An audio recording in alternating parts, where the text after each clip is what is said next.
Ağdərənin Həsəndiriz kəndinə növbəti qayıdış baş tutub. İlkin əsasən yataqxanalarda, sanatoriya və inzibati binalarda müvəqqəti məskunlaşan ailələrin qayıdışı həyata keçirilir.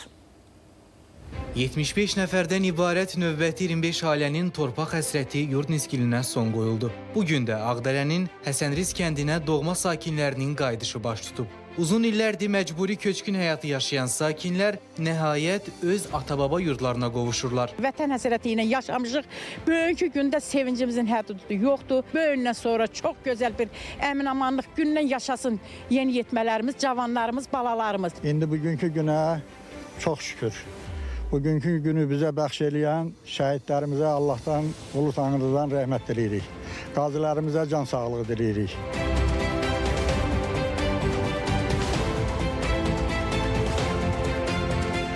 Otuz ildir ölkənin müxtəlif ərazilərində köçkün həyatı yaşayan daha 25 ailə doğma Ağdərəyə qayıtdı.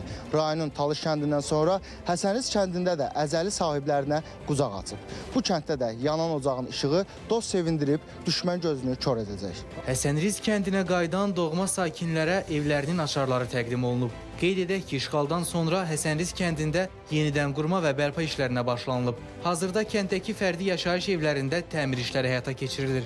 Qısa zamanda Həsəndiriz kəndi elektrik enerjisi, içməli su və təbii qazla da təmin edilib. Burada insanların yaxşı yaşaması üçün bütün zəruri infrastruktur qurulub. 12 yaşımız var idi buradan çıxanda. İndi atam, qardaşlarım, bacım hamımız qayıtmışıq öz doğma elimizə.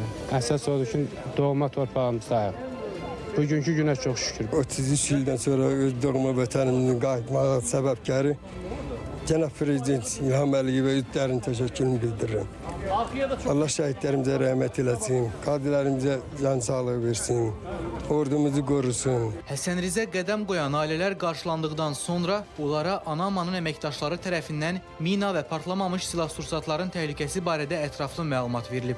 Tanımadıqları naməlum əşyalar və cisimlərdən uzaq durmaları və belə hallarla qarşılaşdıqları zaman aidiyyatı qurumlara xəbər vermələri tövsiyə olunub. Qeyd edək ki, hazırda Qarabağda və Şərqi Zəngəzurda ora köçürülən keçmiş məcburi köçkünlərlə yanaşı bu bölgədə aparılan layihələrin icrasında çalışan, həmçinin ayrı-ayrı dövlət qurumlarının yerli bölmələrində xidməti vəzifələrini yerinə yetirən, yenidən fəaliyyətə başlamış səhiyyə, təhsil, mədəniyyət, turizm, sənaye, energetika müəssisələrində işləyən ümumilikdə 40 minə yaxın insan yaşayır. Sənan Bəhrəmli, Aslan Məmmədli, ATV Xəbər.